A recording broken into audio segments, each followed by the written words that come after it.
Hello दोस्तों, एक बार फिर टॉप 25 साइंस के बेहतरीन प्रश्नों के साथ 5G स्टडी में आपका स्वागत है। अगर आप हमारे चैनल पर नए हैं तो चैनल को सब्सक्राइब करें और चैनल को शेयर ज़रूर करें। तो आइए हम इन प्रश्नों को देखते हैं। तो क्वेश्चन है पहला, ब्राइफाइट को पादप जगत का भी कहते हैं। ब्राइफाइट को पादप जगत का क्या कहते हैं? स्तनपायी, जलस्तर या रेंगने वाला जंतु या इंसेक्टा? तो ब्राइफाइट को हम जलस्थलचर कहते हैं, यानी कि ऑप्शन नंबर बी सही है इसका।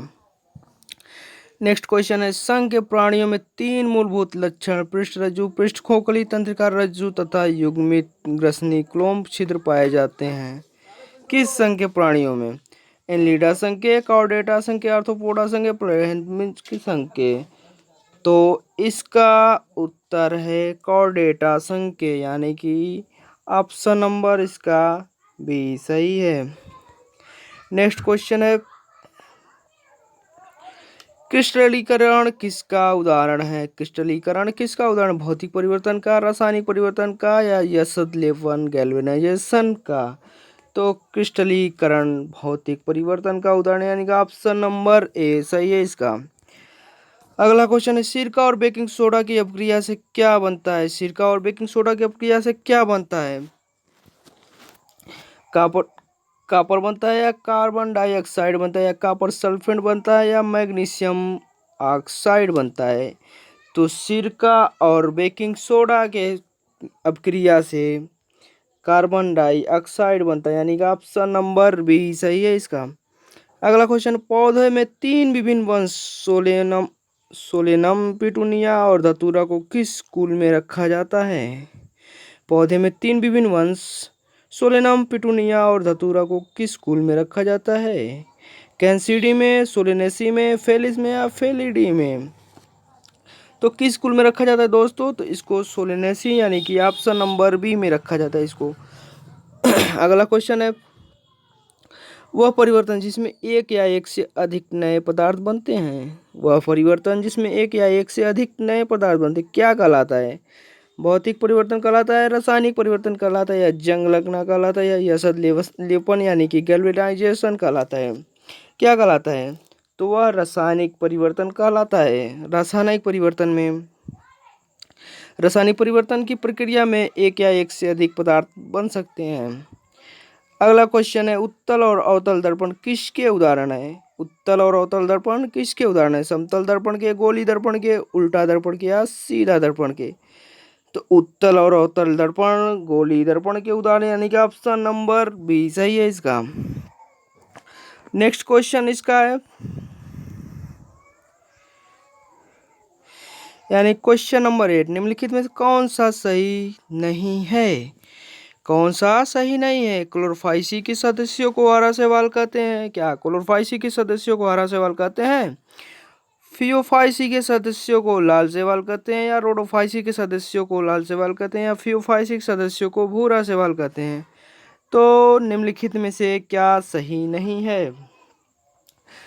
तो फियोफाइसी के सदस्यों को हम लाल शैवाल नहीं कहते, यानी कि ऑप्शन नंबर बी इसका गलत है। देखिए दोस्तों, क्लोरोफाइसी के सदस्यों को हम हरा शैवाल कहते हैं, रोडोफाइसी के सदस्यों को हम लाल शैवाल कहते हैं और फियोफाइसी के सदस्यों को हम भूरा शैवाल कहते हैं, यानी कि ऑप्शन नंबर तीसरा इसका गलत होगा। अगला क्वेश्चन है, जब कार्बन डाइऑक्साइड को चूने के पानी में प्रवाहित किया जाता है तो क्या बनता है? जब कार्बन डाइऑक्साइड को चूने के पानी में प्रवाहित किया जाता है तो क्या बनता है? कॉपर सल्फेट बनता है, कैल्शियम कार्बोनेट बनता है, मैग्नीशियम बनता है या बेकिंग सोडा बनता है? तो क्या बनता है दोस्तों? तो जब कार्बन डाइऑक्साइड को चूने के पानी में प्रवाहित किया जाता है तो कैल्शियम कार्बोनेट बनता है। अगला क्वेश्चन, किसी वस्तु की एक समान सरल रेखीय गति के दौरान समय के साथ क्या नियत रहता है? किसी वस्तु की एक समान सरल रेखीय गति के दौरान समय के साथ क्या नियत रहता है? तो समय के साथ उसका वेग नियत रहता है, यानी कि ऑप्शन नंबर बी सही है इसका। अगला क्वेश्चन है, रेटिना पर बने प्रतिबिंब का प्रभाव लगभग सेकंड तक होता है। रेटिना पर बने प्रतिबिंब का प्रभाव लगभग कितने सेकंड तक होता है? 1/10वें सेकंड तक, या 1/8वें सेकंड तक, या 1/16वें सेकंड तक, या 1/5वें सेकंड तक? तो रेटिना पर बने प्रतिबिंब का प्रभाव 1/10वें सेकंड, यानी कि ऑप्शन नंबर ए सही है इसका। देखिए दोस्तों, वैसे तो ये सभी क्वेश्चन इम्पोर्टेंट है, कहीं ना कहीं से छाटे हुए प्रश्न है, लेकिन ये वाला क्वेश्चन नंबर 11 है, ये मोस्ट इम्पोर्टेंट क्वेश्चन है।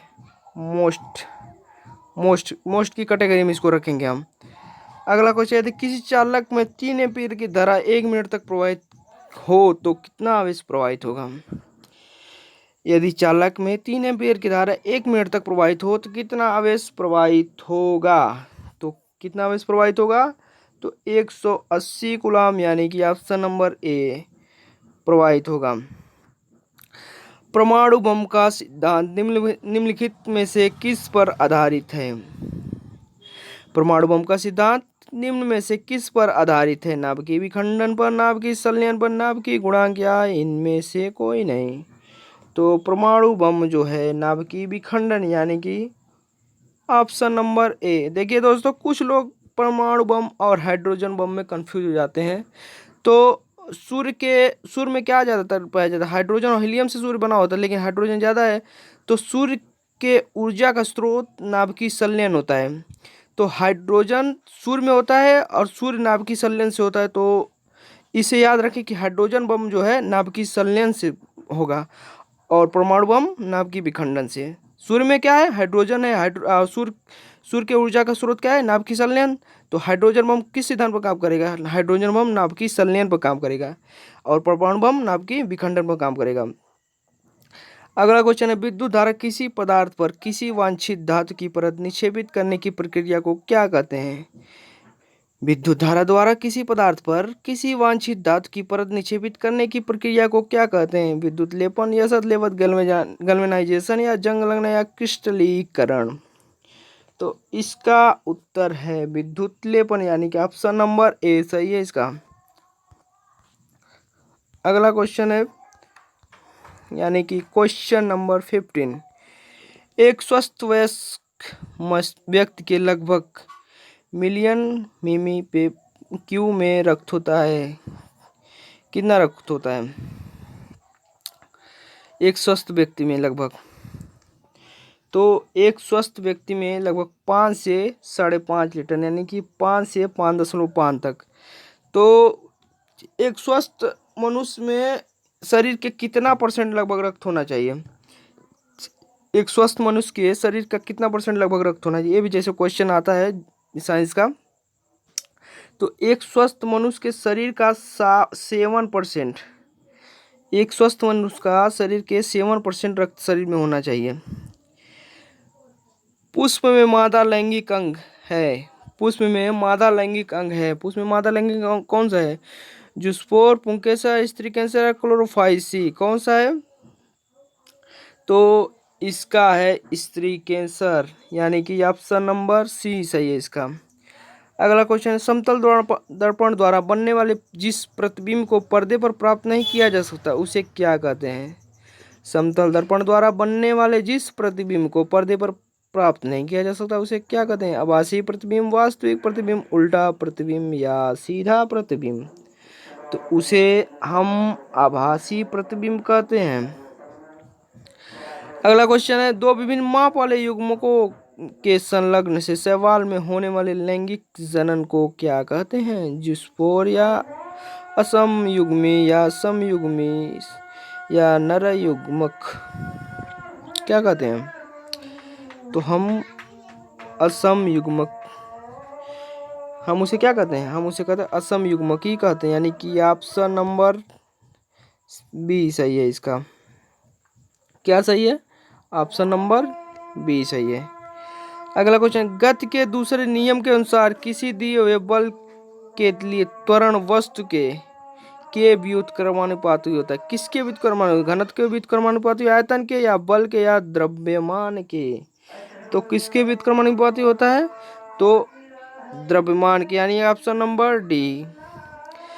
अंगूर में कौन सा अम्ल पाया जाता है? अंगूर में कौन सा अम्ल पाया जाता है? लैक्टिक अम्ल, फार्मिक अम्ल, एसिटिक अम्ल या टार्टेरिक अम्ल?